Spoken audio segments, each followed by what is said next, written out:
This is a newspaper from March 8, I think it's 1942. And it's a Denver Post. Imagine, I was not even born. Now we see here all the bodies. I mean, all the, what are they, sweaters? I don't even know. I cannot see. What is that? They're all pieces of something. Maybe properties. I am not sure. But anyway, what is amazing about this concern is that the Denver Post, here in Denver, Colorado, posted this in year 1942, March 8. Okay, we'll see. What does it says in here? It says, seeds of victory sprout first in the human mind. Right now, it's not, I cannot see like that. Okay.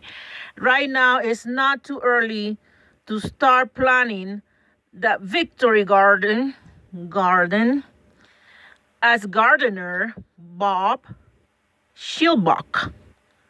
Gardener Bob Schilbuck is doing here by Floyd H. MC, called Post Staff Photographer. Okay, it's interesting. This is just a very small piece of a newspaper. Man, that looks like a brain in there, doesn't it? Okay. I don't have to say too many words. People already know my case. And it goes there, our page, and I just keep on going. It's a very interesting newspaper. You see all the people. There's a toilet sitting there. Oh my God. I got some information about that. There's deers in here. There's a girl with 2 balls on her chest. Looks at the side of my breast.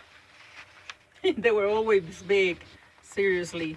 Even when I was really low weight, when I was slender, my breast was big by nature. So here we see all the stuff, everything is here. It will take too long to show details. Kentucky babies. It says, tell me something new and exciting to have for Sunday dinner. Start with Lipton noodle soup. It's got a homemade succulent taste they'll rave over.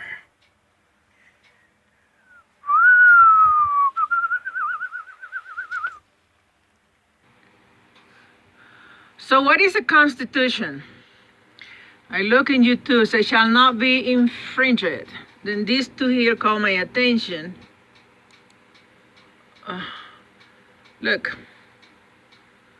Constitution definition for kids. What is a constitution? Let's click in there. Oh, before I do that, let's go a little down. Why do Constitution matters?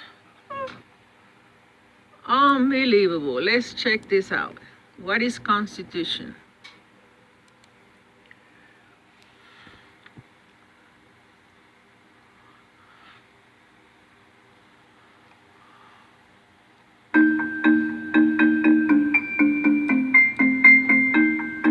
Okay, so before we talk about what a constitution is, let's first explain why we need one.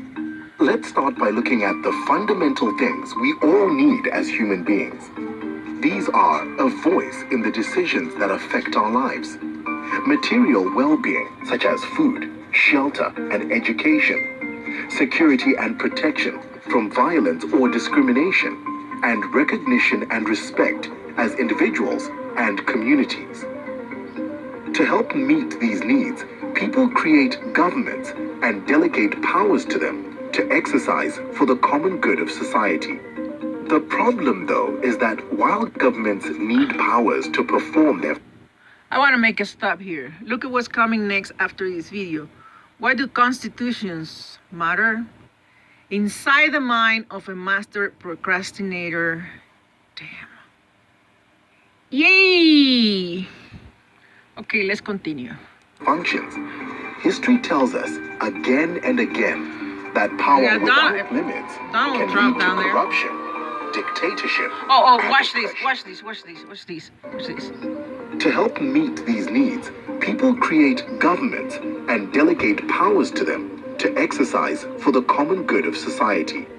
The problem, though, is that while governments need powers to perform their functions, history tells us again and again that power without limits can lead to corruption, dictatorship, and oppression. Free, fair, and regular elections might help ensure good government. They allow people to select who they want in power, and over time, to vote out those who perform badly.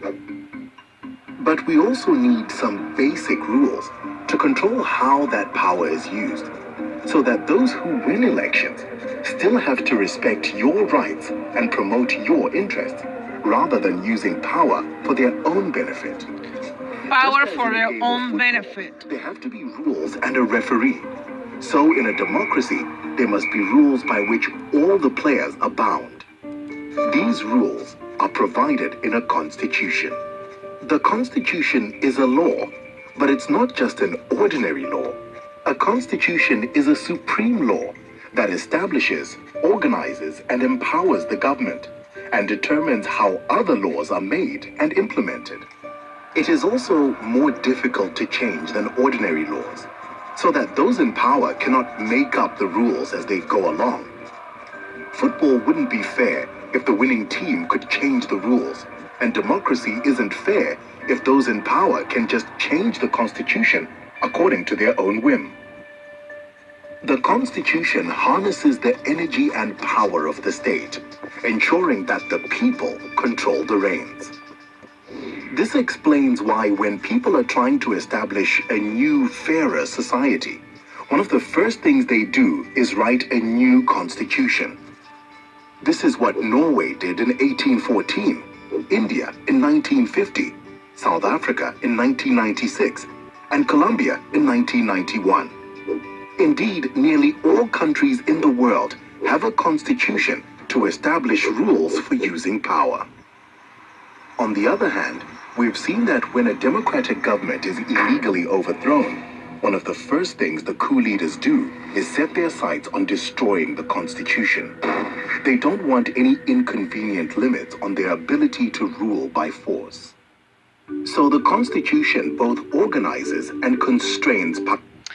Anyway, you can keep looking in the internet about these. I compare these to the manipulation, the violation, and the alteration of the historical part of lands in here, how it has been changed, manipulated, and violated by different by different engineering that is not the original, stealing the real importance, the real value, the real cost of the old times.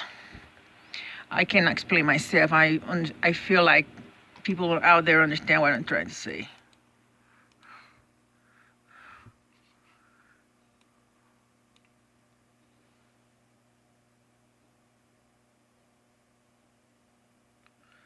Trump weird lie about ranking in Finland. A closer look. Queen dies. Okay.